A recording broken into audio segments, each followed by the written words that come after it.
Il webinar di oggi col professor Daniel Gross è il terzo di un ciclo di appuntamenti denominato Confindustria Udine Incontra ed è una serie di eventi online promossi dall'Associazione degli Industriali di Udine con personaggi di spicco a livello internazionale sia del mondo dell'economia che del mondo dell'impresa e ha già coinvolto Jean-Paul Fitoussi e Oscar Farinetti. L'obiettivo è quello di offrire agli imprenditori e ai manager, in questo caso non più esclusivamente del territorio, dato che abbiamo deciso di aprire alla possibilità di partecipazione a questa iniziativa a livello nazionale, visto l'interesse riscontrato.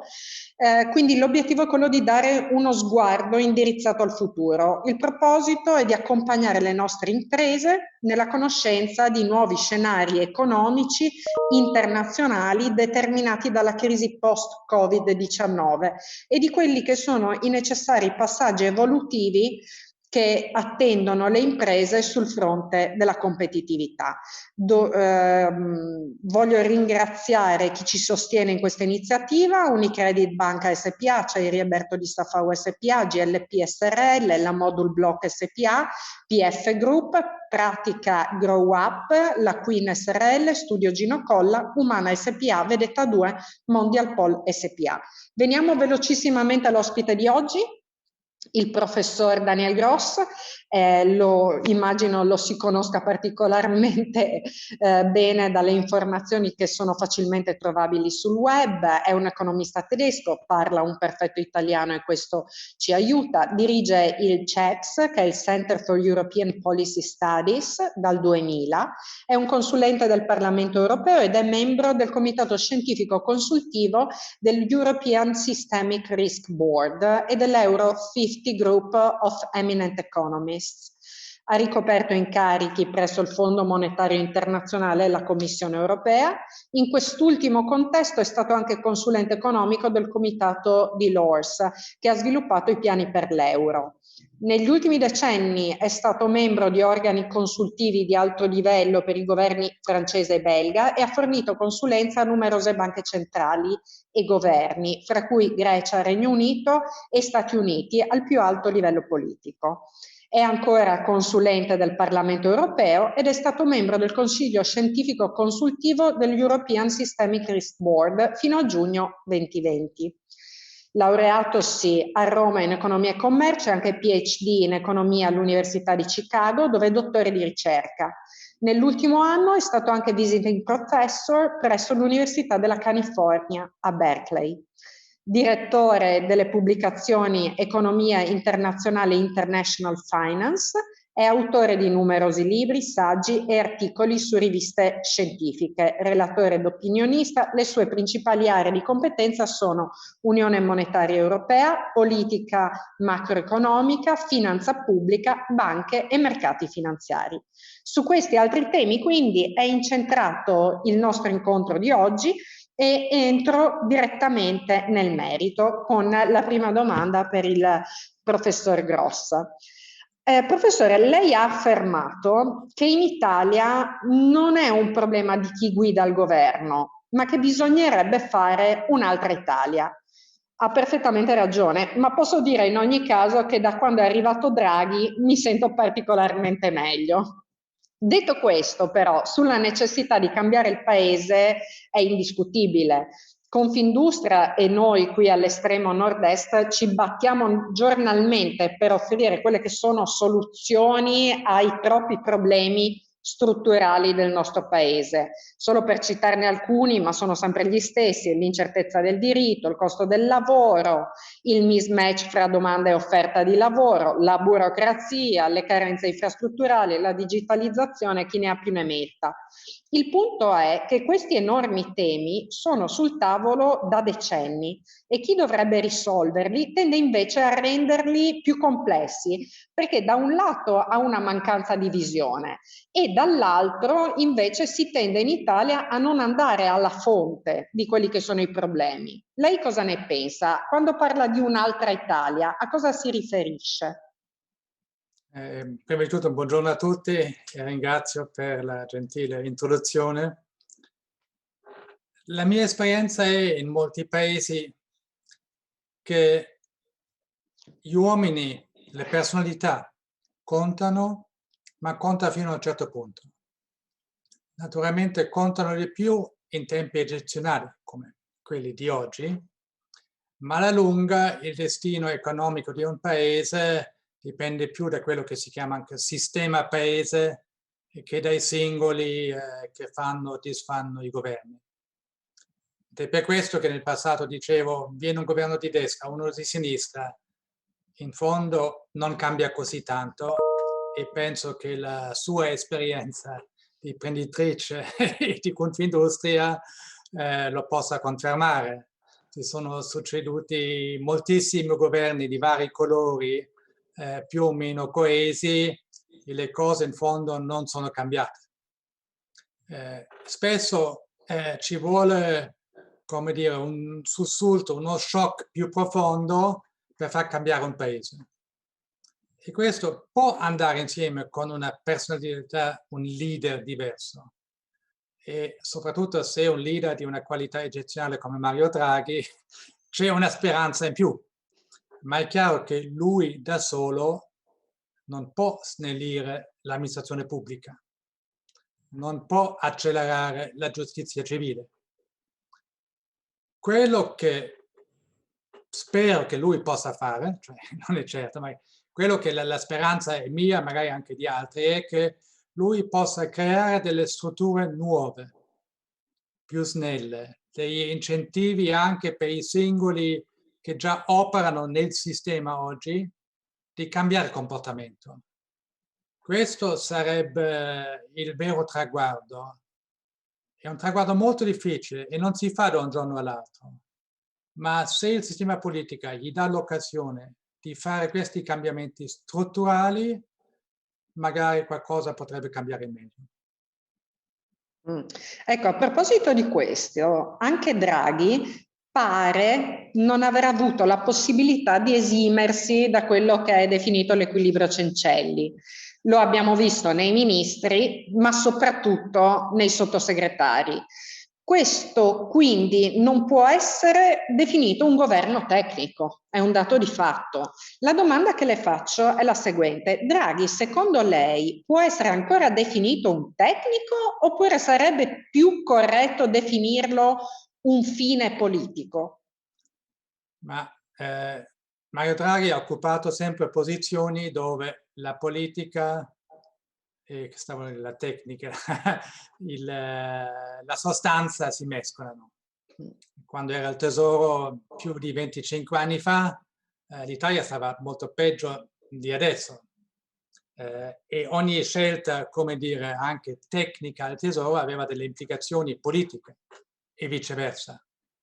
Per cui è uno che si chiama nel gergo della letteratura economica un technopole, un tecnico a livello altissimo che di fatto fa la politica e riconosce i limiti che la politica gli impone.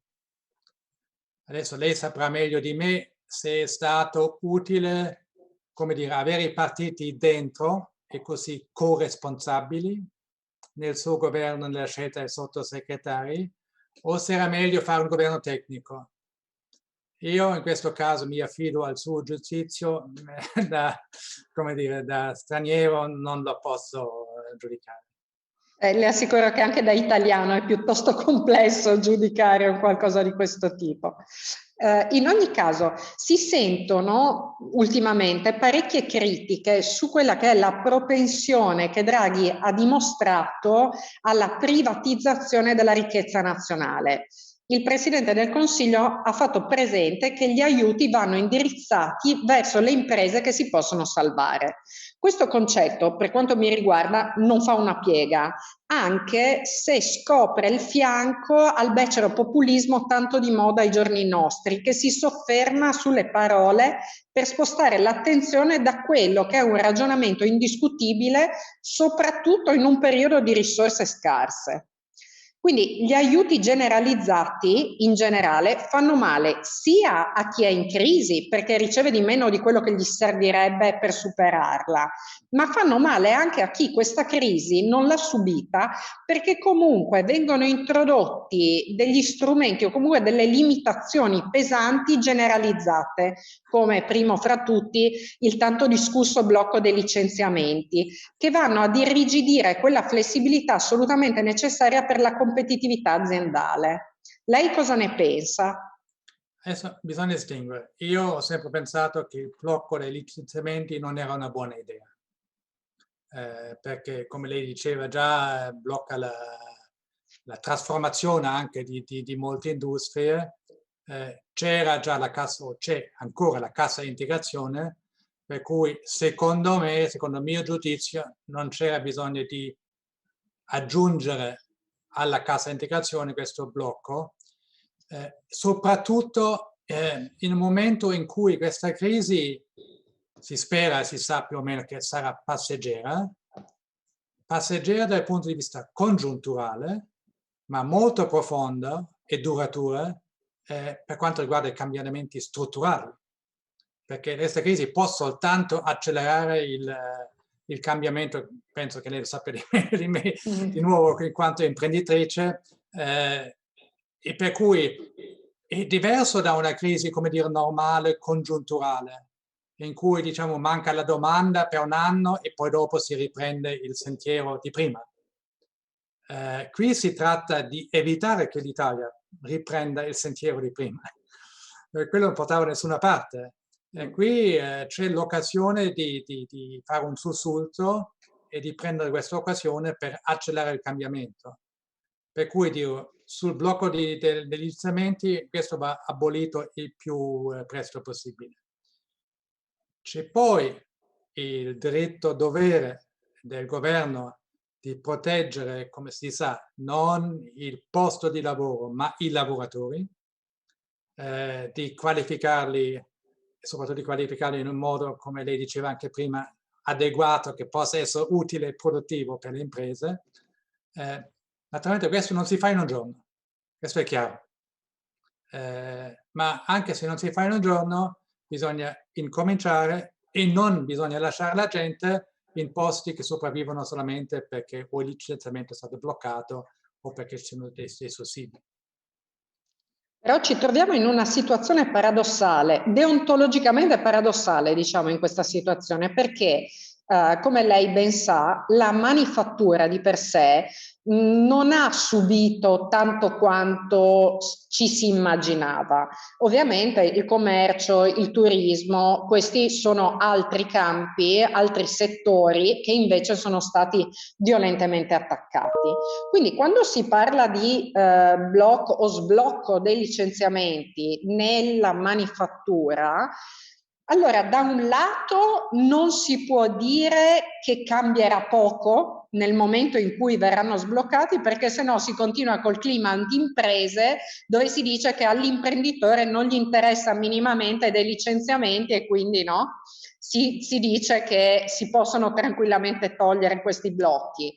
E dall'altro invece c'è bisogno semplicemente di ridare flessibilità alle imprese, perché il blocco dei licenziamenti non è tanto un problema nel senso che subiranno le imprese, sempre sto parlando della manifattura, subiranno l'uscita dal mondo del lavoro di un numero elevato di persone, no? Quanto invece è un problema di non poter dire che non ci interessano tanto questi blocchi ai licenziamenti. Non so cosa ne pensa lei. Ma il giudizio politico delle impressioni politiche le lascio a lei, ma io dico la sostanza è quella.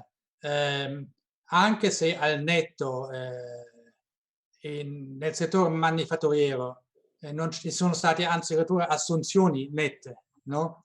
C'è un guadagno di posti di lavoro. Esatto. Non serve bloccare perché c'è sempre un certo turnover, ci sono alcune qualifiche che non sono più in domanda, che non sono più tanto utili, mentre sorge il bisogno di altri. E questa flessibilità ci deve essere. Ma per quanto riguarda anche la cassa integrazione e questo blocco, io direi si potrebbe anche abbinare la cassa integrazione con una certa flessibilità. Per esempio, per il momento la cassa integrazione viene solamente se il lavoratore rimane nell'impresa. Invece in questi tempi eccezionali, si potrebbe dire, lo Stato paga quello che deve pagare per la cassa integrazione, ma il lavoratore ha la facoltà anche di andare a lavorare altrove. Certo, In modo questo da recupera. no, di non legare il sussidio temporaneo alla permanenza in un posto che in alcuni casi almeno non potrebbe avere un futuro. E questa è anche una delle sfide per Draghi, proteggere, come detto prima, il lavoratore, ma far sì che e il lavoratore e l'impresa abbiano la flessibilità che è necessaria soprattutto in questi tempi di cambiamenti Restare eccezionali. sul mercato, Sì. chiaro.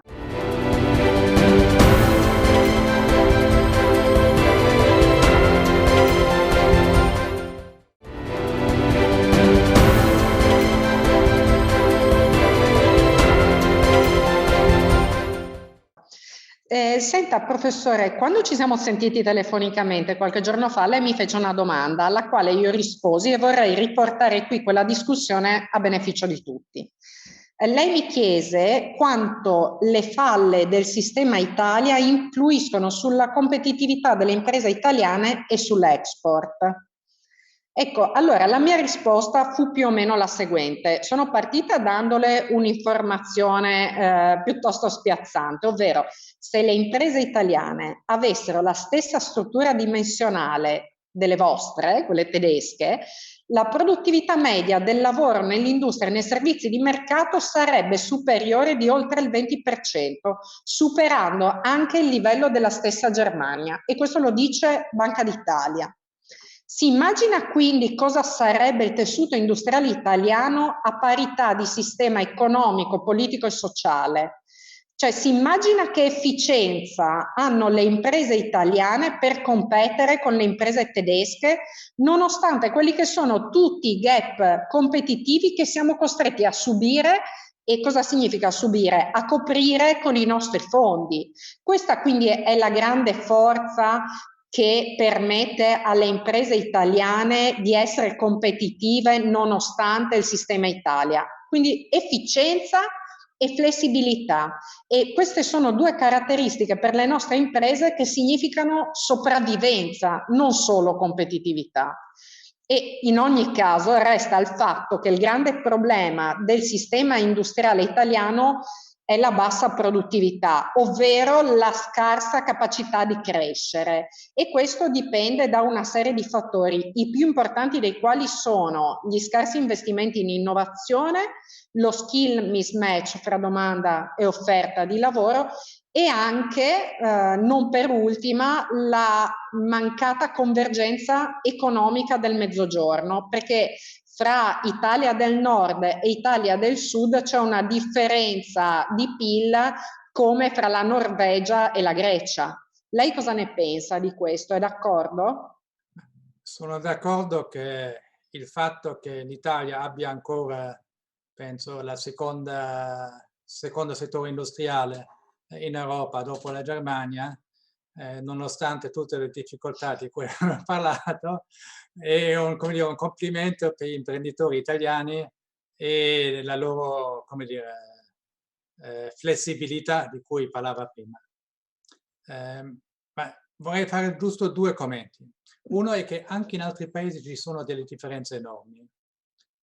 A prendere la Germania, tra la Germania dell'Est, Mecklenburg-Vorpommern, e la Baviera, ci sono divari che sono simili a quello nord-sud in Italia. Non esattamente la stessa cosa, ma sono simili. Ci sono alcune regioni che sono rimaste indietro e nonostante i 1.000 miliardi che il governo tedesco ha inviato alla Germania dell'Est, solamente una parte di queste regioni si sta riprendendo anche dal punto di vista industriale. Infatti questa ripresa industriale, per esempio, nella Germania dell'Est è molto concentrata in quelle regioni o città tipo Dresden, dove già prima c'era una certa tradizione. Per cui è molto difficile impiantare un tessuto industriale là dove non c'è mai stato. Se posso dire che sia Mecklenburg-Vorpommern o la Calabria, no? Un governo ha sempre grosse difficoltà. Quando ho letto il suo esposto, ho detto sì, è chiaro, dal punto di vista del cuneo fiscale, per esempio, le imprese italiane hanno, come dire, un svantaggio rispetto agli altri, e questo dipende da qualcosa che un governo può cambiare, ma lo può cambiare perché non può solamente abbassare le tasse, deve anche abbassare le spese. No? Tutti e due vanno insieme. Ma infatti noi diciamo sempre che abbiamo bisogno di aiuti sopra l'ultima riga del bilancio, non sotto, no? Ad essere più competitivi, non a pagare meno tasse. Sì, no, io direi che bisognerebbe abbassare la spesa, se permette, quello è conosciuto tra gli economisti, e la spesa sociale, che è particolarmente poco efficace in Italia. L'Italia spende quanto la Svezia, più o meno proporzionale al PIL, ma il risultato in termini di riduzione dell'inguaglianza non è lo stesso. Per cui lì si potrebbe tagliare molto senza rendere la società più ineguale. E una volta diminuita la spesa sociale, in questo senso si potrebbe anche abbassare le tasse, il cuneo, senza mettere in pericolo la finanza pubblica. Se mi permette, la domanda che volevo fare a lei, magari anche ai suoi colleghi. Lei ha ragione, se le imprese italiane avessero la stessa dimensione media di quelle tedesche o altre, allora, perché a parità di dimensione sono più efficaci, no? Più efficienti, sì. Più efficienti, sì. Allora, perché non aumenta la dimensione? Ma allora la risposta che io mi sono data a questo fatto è che è un'impossibilità strutturale ad aumentare la produttività e quindi la dimensione, perché la dimensione la aumentiamo solo attraverso la produttività, che appunto il fatto che c'è una mancanza di copertura digitale del nostro paese è molto importante. Quindi oggi, senza essere fortemente digitalizzati, la crescita dimensionale diventa estremamente complessa e dopodiché c'è un enorme problema di skill mismatch, quindi i profili professionali che vengono ricercati dal mondo del lavoro sono totalmente diversi da quelli che il sistema formativo offre, perché se lei guarda il numero di laureati in Italia è tipo 8-9 volte più alto di quello della Germania, ma sono profili totalmente diversi. Noi abbiamo profili umanistici, ci mancano i profili più scientifici, quelli che chiamano STEAM, no? Profili più in linea con le necessità che richiediamo.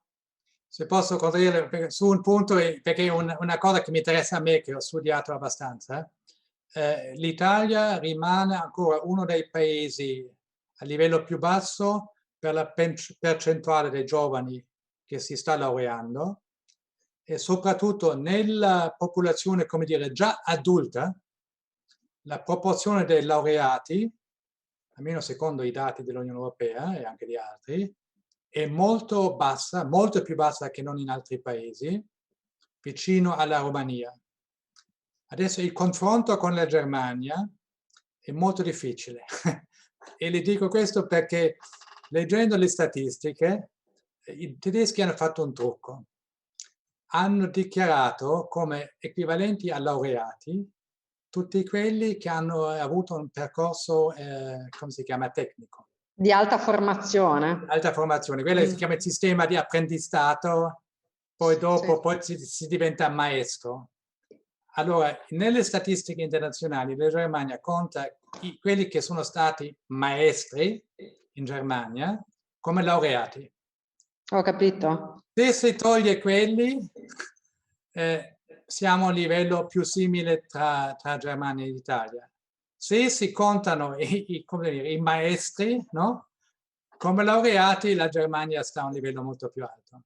Ma comunque, se faccio il confronto tra Italia e Francia Italia, diciamo, Inghilterra o paesi del nord, rimane sempre che l'Italia ha un livello di laureati, o cioè una percentuale di laureati molto più bassa tra la popolazione adulta. Penso che questo sia anche vero per la sua regione. Sì, sì, no, infatti mi sono espressa male perché volevo dire che abbiamo la più alta percentuale di laureati in materie umanistiche. Ah, sì, sì, questa è un'altra cosa, sì, scusi. Sì, sì, ha ragione, certo, ci mancherebbe. Sì, sì. E un altro punto che lei anche sollevava, questo indicatore di, come dire, di partecipazione all'economia o alla società digitale, cioè un indicatore che lei citava dell'Unione Europea. Sì. Interessante perché se uno va a guardare questi singoli voci che compongono questo, io direi ci sono due, come dire, due parti. Una parte hardware, cioè quanti cavi ci sono, chi è collegato alla rete, e poi c'è la parte software, dove ci sono i tecnici preparati e la, come dire, l'abilità di ricevere, di implementare nuove tecnologie. Dunque, guardando più vicino fino alle cifre, mi sono accorto che l'Italia non sta molto lontano dalla media dell'Unione Europea per quanto riguarda il hardware, cioè quante persone sono collegate con una fibra ottica e queste cose qui, mentre il divario è molto importante per quanto riguarda il software, cioè l'educazione, l'istruzione e anche la disponibilità ad accettare queste nuove tecnologie. Interessante. Senta, professore, possiamo dire Italia finalmente europeista oltre che atlantista in questo nuovo programma di governo. Questo approccio ci piace e in questo contesto possiamo dire che probabilmente è anche l'unico approccio corretto, ma è un dato di fatto che l'Europa debba cambiare, debba essere riformata. Ci vuole più equilibrio, cioè ci piacerebbe la parità economica e sociale, ma possiamo dire che ci accontenteremmo anche a qualcosa di meno, ma non sono accettabili i divari di trattamento ai quali ormai siamo abituati, di cui lei parlava anche poco fa. Qual è il suo giudizio su questo tema? Come possiamo pensare di far parte di un'Unione Europea che ha dei paradisi fiscali, che ha concorrenza, possiamo definirla sleale interna fra imprese, non a causa di comportamenti soggettivi, ma a causa di leggi e regole nazionali? Io ammetto che per me avere un governo pro-europeo, filo-europeo o no, non è tanto importante. Per me l'importante è che faccia le cose che si devono fare. E se le fa dicendo, ah, lo facciamo noi contro l'Europa, per me va benissimo. Perché alla fine l'Europa funziona meglio se i paesi vanno bene. E per quanto riguarda l'integrazione europea, l'Italia gioca un ruolo chiave perché molte cose diventano possibili soltanto con l'Italia a cui si può fare fiducia. Se parliamo dell'integrazione fiscale, se parla con un tedesco o un altro del nord, dicono sì, magari sì, avrebbe qualche vantaggio, ma che cosa facciamo se poi gli italiani sprecano tutto? No? Per cui il passo più importante che si possa fare verso l'Unione Fiscale Europea non lo si fa a Bruxelles, lo si fa prima a Roma, magari anche a Madrid e ad Atene, no? Per dare la fiducia. Questo secondo me è sempre da tenere a mente e per quello torno al mio argomento, che sia filo europeo, atlantista va bene, ma che faccia le cose per bene. E se dopo 3 anni, 4, 5 anni abbiamo un'economia europea che è più equilibrata, con un'industria italiana più forte, una finanza pubblica italiana più forte e più credibile, allora l'integrazione europea farà dei passi da gigante. Sì, hai ragione, quello che ci manca, forse la parola chiave in questo caso è affidabilità, e all'Italia oggi manca l'affidabilità. Se posso dire, mi dispiace, ma non basta un Draghi per un anno? È chiaro.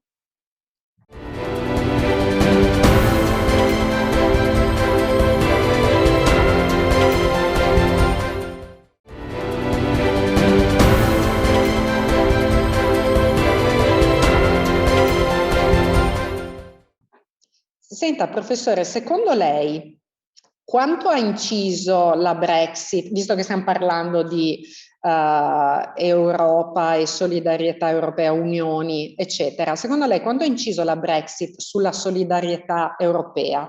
Ovvero penso alle riallocazioni dei 76 seggi lasciati vuoti a Bruxelles, quindi alla ridistribuzione di seggi che erano occupati da parlamentari, possiamo definirli atavicamente euroscettici, anche in riferimento al fatto che l'Europa per la prima volta sia riuscita a decidere per il debito comune.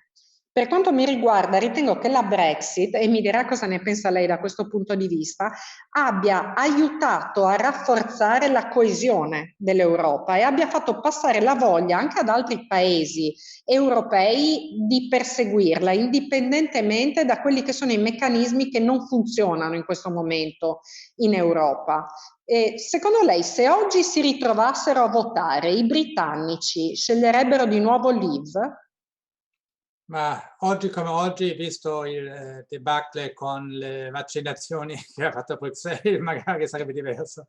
A parte quello, cioè, al netto di questo, io penso che magari il risultato sarebbe diverso, ma non totalmente diverso. Cioè, secondo me la popolazione ha visto che i benefici di stare fuori, i benefici economici e politici sono minori, ma c'è molta gente che pensa, e va bene, cioè, non è tanto importante per loro. Se posso fare una parentesi, tra l'altro l'abbiamo visto in Norvegia. Il governo norvegese ha chiesto, penso, 2 o addirittura 3 volte al suo popolo, ma scusate, siamo praticamente dentro, non abbiamo nessuna voce in capitolo a Bruxelles, dobbiamo seguire tutte le regole. Tanto vale stare dentro. Non siete d'accordo? Il popolo ha detto no. Fuori. Per cui penso sì, sarebbe un risultato diverso, ma non moltissimo. Ha ragione quando dice il Brexit ha reso alcune cose possibili. Ha reso possibile, penso, anche questa ultima decisione di cui parlava prima dell'apertura, cioè della trasparenza dei paradisi fiscali, che sono quasi certo il Regno Unito avrebbe opposto, e in questo caso non ci sarebbe stata la maggioranza necessaria. Faccio una parentesi, il governo tedesco era così, come dire, come si dice? Cioè non voleva far vedere che aveva 2 anime al suo interno, che non ha votato. E per quello che la mozione è passata. Il governo tedesco si vergognava di dire di essere contro, ma molti nell'establishment tedesco infatti erano contrari. Ma comunque, acqua passata, adesso è passata. Ha ragione che il grande pacchetto di solidarietà che abbiamo deciso l'altro anno, Next Generation EU, non sarebbe stato possibile con l'Inghilterra dentro. In questo senso possiamo essere contenti. Parliamo di Cina adesso, professore. Biden indubbiamente si ritrova una pesante eredità da affrontare. Negli ultimi 2 decenni la Cina è diventata un attore dominante nel settore economico e finanziario internazionale. È emersa come potenza economica globale non solo nel commercio ma anche sul fronte dei prestiti all'estero. È diventata infatti il più grande creditore ufficiale del mondo, superando anche il Fondo Monetario Internazionale e la Banca Mondiale. Fra parentesi, Banca Mondiale che si è ricreata internamente con l'AIB. Perché? Perché a inizio 2000 la maggior parte delle sue passività erano in dollari, mentre la maggior parte dei suoi attivi erano in renminbi. Se la valuta cinese avesse raggiunto un ampio uso internazionale, lo squilibrio avrebbe potuto essere mitigato facendo sì che la Cina si svincolasse dal dollaro. Molti quindi pensano che la Cina stia perseguendo la liberalizzazione della valuta locale per stimolare la liberalizzazione finanziaria interna. Secondo lei sarebbe davvero possibile per Pechino liberalizzare il mercato finanziario interno o quello valutario? Oppure, come penso io, il rischio instabilità sarebbe comunque troppo elevato? Dunque, per rispondere alla sua domanda, come dire, nel senso letterario, possibile sì, cioè la Cina potrebbe farlo, no? Sì. Cioè, i mercati finanziari esistono, hanno delle banche solide, cioè potrebbero farlo. Ma come lei aveva già detto, allo stesso momento il potere politico perderebbe una leva cruciale, cioè il controllo sulla politica monetaria interna. Visto che la Cina ha un governo che ha in mente soprattutto come dire, il suo potere politico, no? È chiaro che non lo faranno. Per cui la Cina, secondo me, rimarrà un gigante, cioè anzi crescerà ancora come, dal punto di vista economico e anche tecnologico, ma sarà molto, molto cauta nella sua apertura finanziaria. Ecco, a proposito, quindi, parliamo della nostra regione in particolare. Non so se sa, ma abbiamo assistito negli ultimi mesi, immagino sia informato, a degli ingenti investimenti del porto di Amburgo e del porto di Duisburg sulla piattaforma logistica di Trieste come baricentro alternativo ai grandi porti del nord Europa. È evidente, quindi, lo dicono i fatti, che l'Italia resta strategica nello scacchiere europeo. Secondo lei, questa mossa tedesca su Trieste è da interpretare come il voler mettere un freno agli appetiti cinesi sul medesimo scalo portuale, che fra l'altro è il primo in Italia per merci movimentate? E rimanendo in argomento, vorrei anche un suo commento sul rinnovato interesse bilaterale tra l'Europa e Pechino alla luce del recente accordo sottoscritto da Ursula von der Leyen con Xi Jinping sulla liberalizzazione degli investimenti diretti esteri in Cina. Ok, le due cose sono in un certo senso legate perché l'accordo sugli investimenti è bilaterale, cioè va nei due sensi.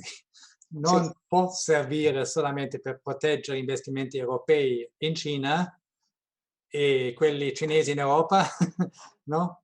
Certo.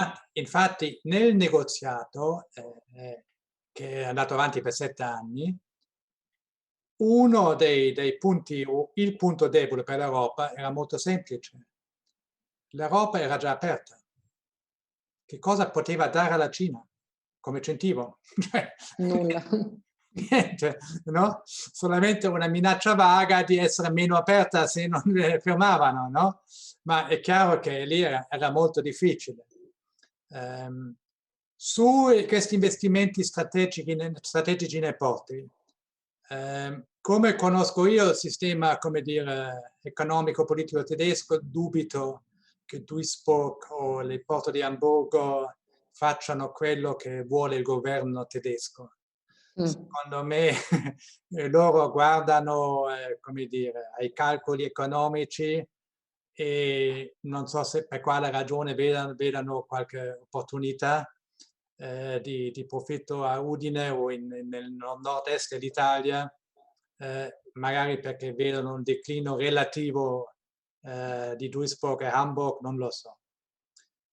Quello che trovo esagerato è questa paura della Cina che fa dei investimenti strategici per dominare, come dire, i porti europei. I cinesi possono anche comprare un porto, ma allora operare questo porto hanno bisogno di permessi locali, no? Concessioni. Concessioni e tutt'altro, no? Certo. E per cui ogni investimento estero, come dire, da noi in Europa diventa un ostaggio alla nostra buona volontà. Faccio un esempio che conosco, il famoso investimento nel porto di Pireus. Sì, Grecia.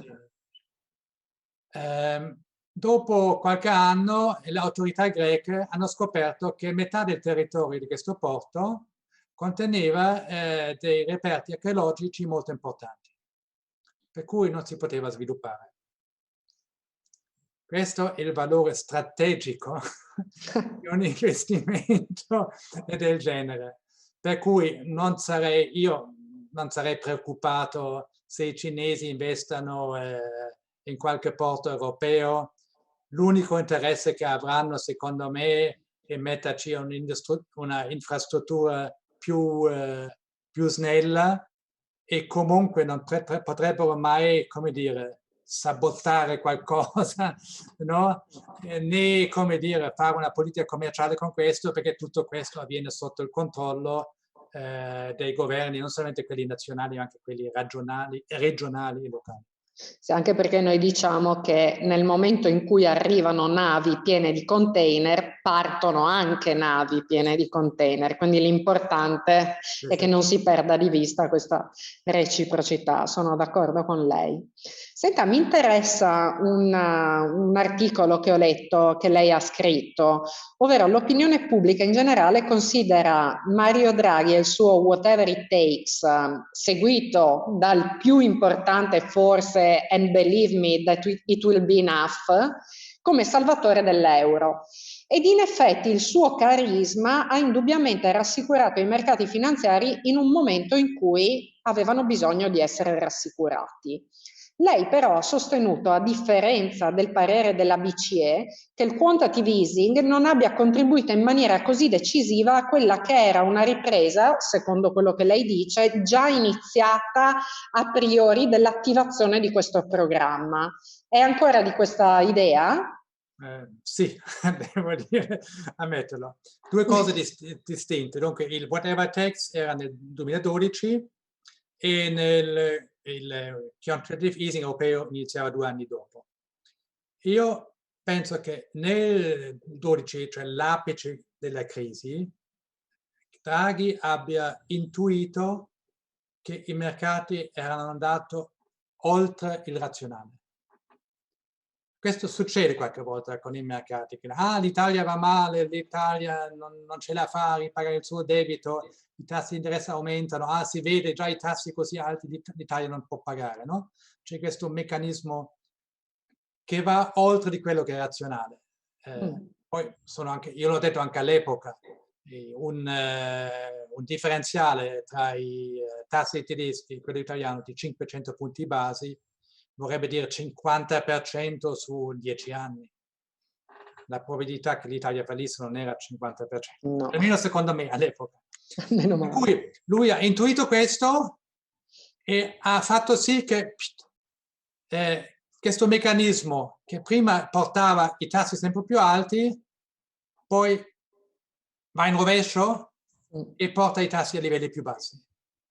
E in questo senso lui ha aiutato, ha anche dato, come dire, un contributo concreto, perché ha fatto vedere che la Banca Centrale Europea, dopo tutto, ha tutta la liquidità che vuole, no? Se qualcuno vuole speculare sull'assenza di liquidità, insomma la fa ai suoi rischi. Ottima mossa, ma cioè non era solamente la volontà di un uomo. No? Ok. Il secondo punto importante è che lui aveva il supporto di Berlino quando lo ha detto. Questo era il secondo punto, che il giorno dopo a Berlino hanno fatto intendere: ha ragione, non vogliamo che l'euro finisca. No? Questo è quello che la gente dimentica. Di nuovo, lui ha un fine politico anche. Non lo ha detto così un giorno, basta, no? Certo. È preparato, ha chiesto a Berlino: se io lo dico, voi, ok? E silenzio assenzio, e ha funzionato benissimo, no? Lui è veramente molto fine. Cioè è un fine politico, come gliel'avevo definito. E tecnico, no? Esatto. Sul quantitative easing, PSPP, in privato anche lui ammette che non è stato, come dire, decisivo.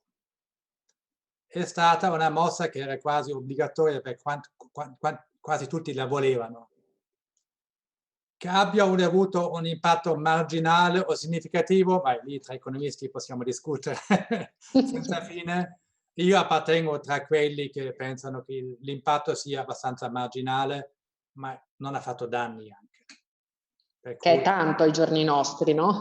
Professore. Lasciamolo stare. Per il momento l'importante è che lui abbia potuto farlo mantenendo il consenso sia della Germania e degli altri paesi e, come dire, la fiducia dei mercati.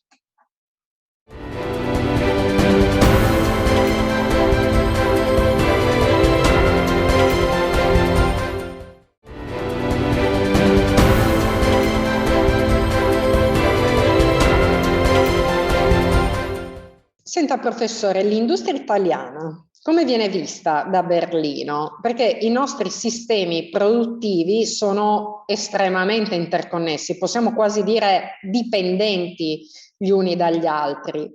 Quindi, secondo lei, siamo destinati ad accrescere ulteriormente la partnership Roma-Berlino?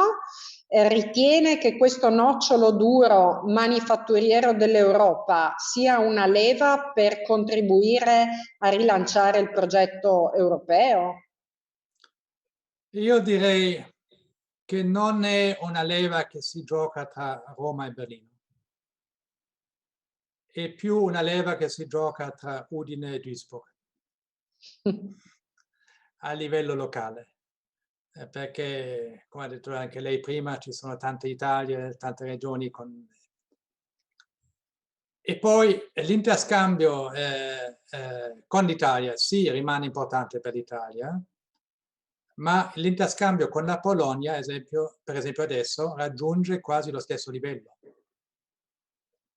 Per cui l'Italia è diventata relativamente meno importante di prima.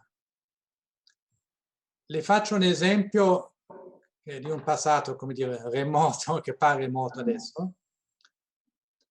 Quando a metà degli anni 90 si parlò dell'euro, ancora distante come progetto, e della domanda se si può permettere all'Italia di entrare, nonostante il suo debito alto. E la posizione degli industriali tedeschi era molto chiara, soprattutto intorno al 94-95, quando c'era questa maxi svalutazione, non so se lei ricorda. Sì, sì. Da 750 a 1500 Mamma mia. È un marco. L'industria tedesca diceva non ce la possiamo permettere un'Italia così competitiva. Vogliamo l'Italia dentro. E ho paura che questo sia meno il caso oggi. Perché l'industria italiana non è più, come dire, percepita come concorrente, ma più integrato nella catena del valore. Sì, integrate in maniera negativa per l'Italia, perché il valore aggiunto, mi lascia dire, ce l'avete voi? No, il valore aggiunto si spartiscono le imprese. Sì, però diciamo che essendo l'Italia subfornitrice della Germania, così si usa dire da noi, di componentistica fondamentalmente, il valore aggiunto si ha alla vendita del prodotto finito, che lo fa la Germania. Diciamo il margine di profitto magari un po' più alto al nord delle Alpi. Sì, è molto diplomatico lei. Allora cambio argomento. Le chiedo una consulenza per i nostri imprenditori, professore. In sintesi, quali sono nello scenario post-pandemico? Cerchiamo di nettare la situazione da questa pandemia che ci sballa un po' tutti i ragionamenti. Quali sono secondo lei le misure indispensabili per la competitività delle imprese italiane. Secondo lei è corretto dire che la qualità del prodotto sarà sempre più data per scontata, ovvero se si vuole rimanere sul mercato e competere, non si può prescindere più dalla qualità, e ce lo insegna la Cina, che nel giro di pochissimi anni ha raggiunto una European standard, chiamiamolo, di qualità dei prodotti. Quindi è giusto secondo lei dire che la differenza andrà soprattutto nel servizio pre e post vendita? L'impiantistica senz'altro. E lì naturalmente conterà sempre di più, non sono io a dirlo, la parte digitale, no? Dove il servizio post vendita si può anche fare da casa, ma richiede altre qualità, no? Del personale. Ho l'impressione che bisognerà specializzarsi sempre di più. Le nicchie, come dire, diventano più piccole, perché c'è anche la Cina che entrerà in molti mercati, magari non con il, come dire, prodotto così specializzato, flessibile, adattabile, ma con le economie di scala che ci si può immaginare. E come lei aveva già detto prima, una qualità anche dal punto di vista tecnologico che avrà dei standard europei. Non bisogna dimenticare che in Cina adesso un 30% dei giovani si laurea. E si laurea, sono 6 milioni all'anno di laureati, e si laurea, come diceva lei prima, non nelle scienze sociali, che poi in Cina non sono poi insomma, interessanti. Il pensiero di Xi Jinping non è così interessante da studiare. Mentre i professori sanno, se fanno la fisica, l'ingegneria, possono pensare quello che vogliono, e studenti, come dire, molto bravi e preparati, e questa concorrenza arriva, non c'è niente da fare, WTO e no, americani e no, questi arrivano, e appunto bisogna specializzarsi in nicchie che loro non hanno ancora visto. Le dirò anche gli ingegneri indiani stanno prendendo possesso del mondo europeo. Ma non si possono, come dire, portare a Udine l'ingegnere indiano? Ah sì, le stiamo portando infatti, solamente che avremo bisogno noi di sviluppare competenze anche sul nostro territorio per non solo trattenere quelli che sono i nostri talenti, ma anche per crearne di nuovi, no? Perché la competitività viene anche da questo. È ovvio poi che ingegneri indiani, cinesi, thailandesi possono essere portati a Udine, ma probabilmente vanno più facilmente a Parigi, Londra, New York o anche Berlino magari. Questo è sicuramente un problema. Quello che ho sentito che in Germania nelle piccole e medie imprese trovano difficili integrare ingegneri da altri paesi, anche perché il modo di lavorare è molto diverso. Sì, guardi, abbiamo una discreta esperienza su questo argomento, magari in un altro momento possiamo fare un excursus su quali sono le culture che meglio riescono ad integrarsi in Italia, perché secondo l'esperienza che abbiamo noi ci sono alcune culture dove è estremamente facile l'adattamento e altre culture che hanno un adattamento pressoché impossibile. Quindi le farò diciamo, una sintesi di quali sono le famiglie miste che durano e quali sono le famiglie miste che non durano. E mi creda che c'è un'interessante concentrazione di alcune culture e la invece totale negazione di altre. Quindi questo che lei dice è assolutamente vero. Senta, professore, io ho letto che lei è molto scettico sul meccanismo europeo di sostenibilità. Come mai? Il meccanismo europeo di sostenibilità. Il MES. Ah, il stabilità, sì. Pardon, sì. Scusi, per quello... Scusi. Di stabilità, mi scusi. Sì, il MES. Ho letto che è molto critico, è corretto? Ma non critico. io direi bisogna guardare di nuovo le cose, la sostanza, non come dire, né la propaganda né l'ideologia. Il MES era qualcosa molto utile in tempi di crisi. Anzi, io, se mi permette, avevo scritto qualche anno prima che bisognava creare qualcosa come il MES. Okay? Quando i mercati esagerano, come abbiamo parlato prima, e chiedono dei premi di rischi non giustificati ai paesi, o magari non gli danno più soldi per niente, ci vuole un meccanismo di stabilità, no? Il MES, che è utilissimo. No? Sì. Altra cosa è dire, se stiamo 4-5 anni dopo, i mercati sono calmi, il MES offre qualche punto percentuale di meno, a questo punto il MES serve? E io direi serve a poco. Ok? E poi, di nuovo, questo è un argomento puramente non ideologico, ma economico. È chiaro, se ci rimane qualche dubbio sulla capacità dell'Italia di ripagare il suo debito, visto che il MES è un debito che è prioritario, lei lo saprà nella sua azienda, se la banca gli dà un prestito, che tutto il debito restante diventa meno certo, meno sicuro, no? E costa di più.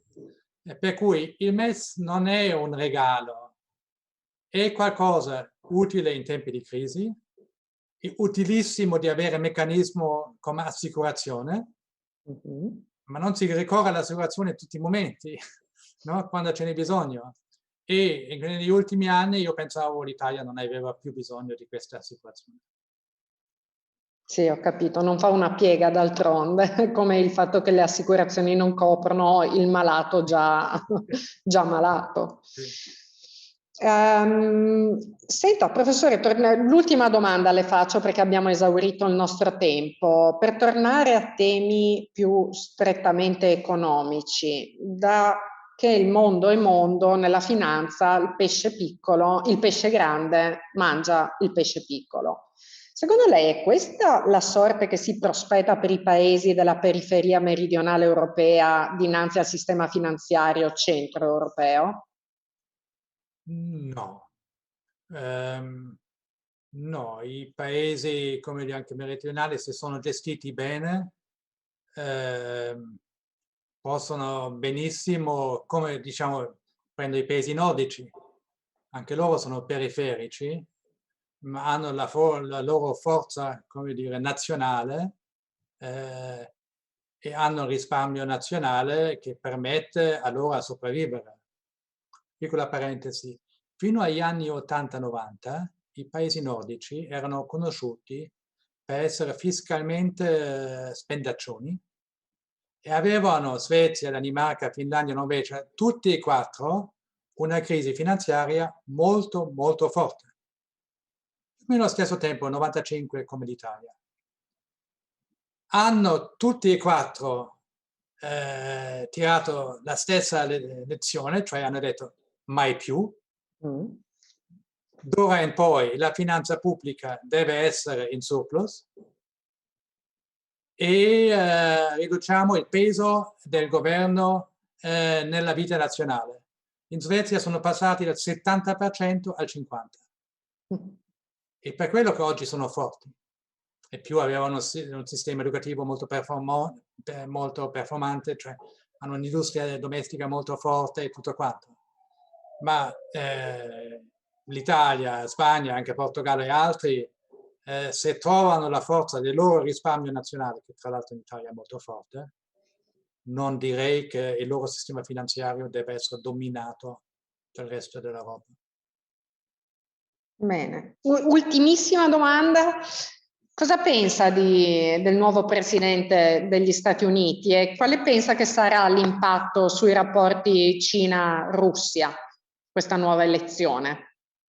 Ma con la Russia, come dire,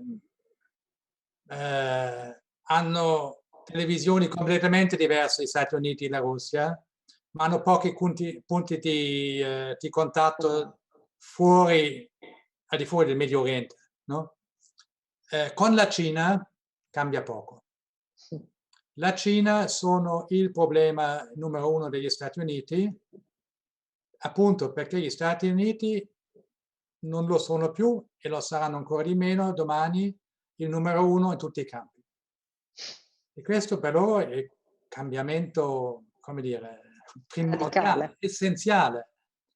Io ho parlato con molti americani che non lo possiamo permettere alla Cina. Cosa vuol dire non permettere? No? Cioè, e per cui il rapporto Stati Uniti-Cina rimarrà molto conflittuale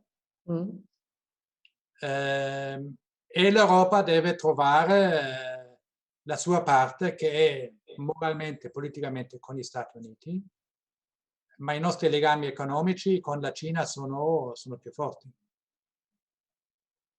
D'accordo, professore, io la ringrazio tantissimo e spero di rivederla e risentirla presto. Le auguro una buona serata a nome di tutti.